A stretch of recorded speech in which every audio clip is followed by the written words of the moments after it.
Hello YouTube, I'm back with the next Yugi review, and today I have Structure Deck Marik to review. This is the final Structure Deck to be released until Structure Deck Yugi and Kaiba, which would come out later, or more recently, I think, within the last year, or even earlier this year, even, I think.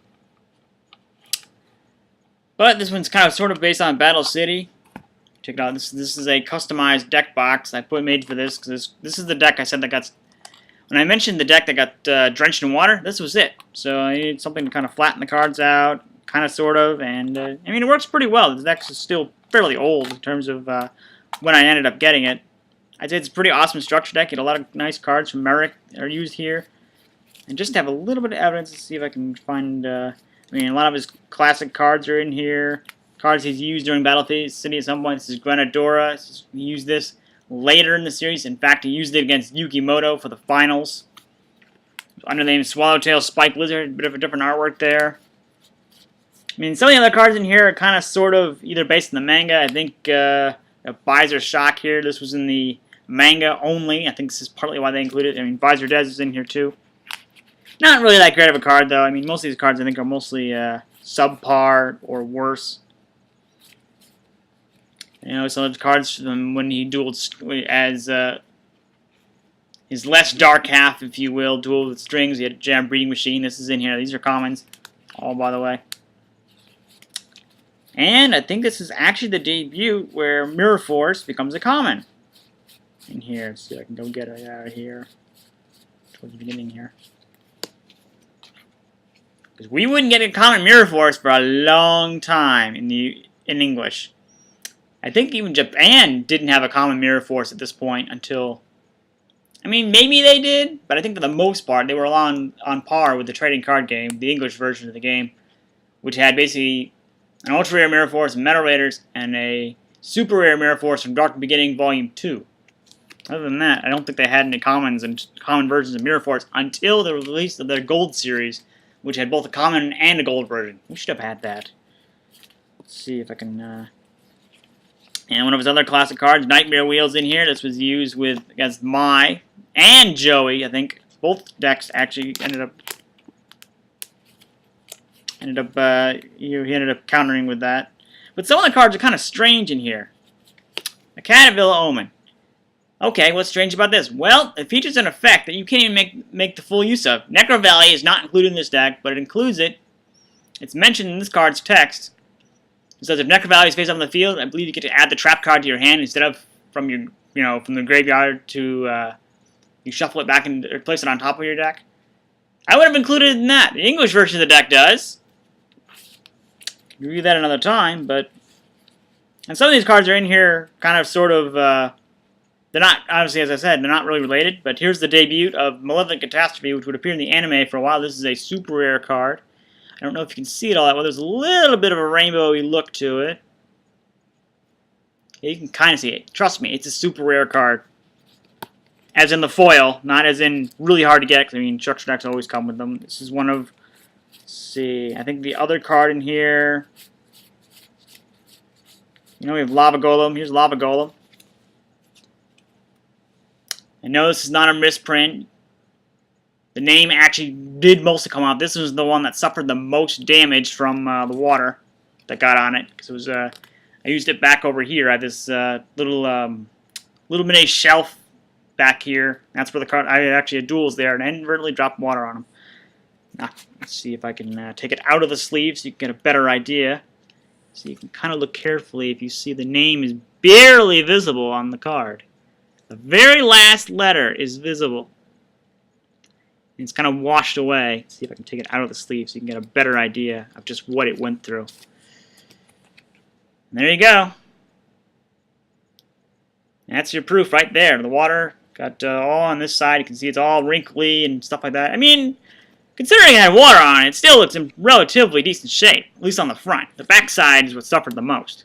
And that's mostly why I keep these cards in sleeves, just to kind of further protect them. Obviously, if I were to get this nowadays, I'd probably just build the deck out of... actually buy the cards individually, because they're much cheaper to get now, and pretty much every single card in this is now a common at some point or another. I mean, a lot of his cards in here are from the later version of Battle City, but other cards just kind of like thrown in there because they kind of relate to who he is. But most of these cards aren't even that great to begin with. And bottom Shifting Sand, I think, suffered a little bit different kind of damage. You can see there's a little bit of damage on the upper. Let's see if I can. Yeah, you see there's a little bit of. I think I put tape on there because I think it did suffer a little bit of damage, but nowhere near the same amount of water damage. I think there was another. Was there another foil in here? I'm trying to think. No, Lava Golem was a foil. Oh yes, Magical Stone Excavation is also a super rare card in this. You kind of see it a little bit. The foil, yeah, it's a little clearer here. Look a little in the crystal here. You can see it's a little bit more clear. But this is the other super rare card, aka mining for magical stones in the Yu-Gi-Oh anime until GX, where it was actually used correct. They changed the name to match the trading card game version. But it's also really nice. I mean, cards like Monster Reborn, I don't think were common as well, except for the really rare, at the time, pretty rare starter decks. I don't think. I'm trying to think. Yeah, Japan did get the starter decks. I think they may have been a little bit different as well, but here's Monster Reborn, so that's in there. It's kind of sad. I mean, like I said, they don't have Necro Value in here, so you can't search it with anything. Some of his a lot of his classic cards are in here. You got, I would definitely say if you're going to get, yeah, definitely get this deck. Especially if you're a fan of the show. I'm a fan of Marik. He was awesome in the show. One of the best villains the show ever had to offer. I think even with seeing later villains in Zexal and Zeal, whatever you want to call it, and GX. I mean, it's kind of GX is kind of much awesome, but it's only because of Ubel. Ubel was pretty awesome as well. And yeah, here's Revival Jam, which of course should have been a common from the get-go, or should have had the anime effect. There was nothing wrong with the anime effect. It was not even remotely broken. And of course, this is also. I mean, here's Nightmare Steel Cage, which Japan had for a while. We didn't get the card in English until Structure Deck Spellcaster's Command. No, it was Spellcaster's Judgment. Sorry, that's SD6. Spellcaster's Command is a later deck that I don't think actually includes Nightmare Steel Cage, but we get it as a common. That's one of the rare occurrences where we get a brand new card in a Structure Deck release. I mean, the same thing happened with I'm trying to think. No, it's not Machina Mayhem. I don't think it's. Or was it? I'm trying to think. Oh yeah, it was. It was Machina Mayhem. That was the introduction to a lot of cards we hadn't even seen yet. It was, I'll go into details on those cards later, but it's also, yeah. Here's the other card that was from the manga that was kind of replaced with Holding Arms and Holding Legs, which we more recently got English versions of. I think it was Duelist Pack Battle City where we got them fittingly. At least this is Visor Dez. We've had this card in English for at least a little while. I think it was in. Its name is slipping my brain at the moment. It was the same set that I think had. Was it Shining? No, it wasn't Shining Darkness. I think it was not Duelist Revolution. I think it might have been the same set that contained Chimera the Flying Mythical Beast for the first time in English.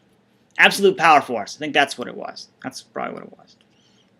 But this is the same card. I mean, I think Japan had it as a promo card for a while. They rarely ever reprint cards, so to get it as a common is pretty rare. To get a reprint, let alone as a common. Pretty decent here. Pretty rare though. This is one of his other cards. Is Coffin Cellar.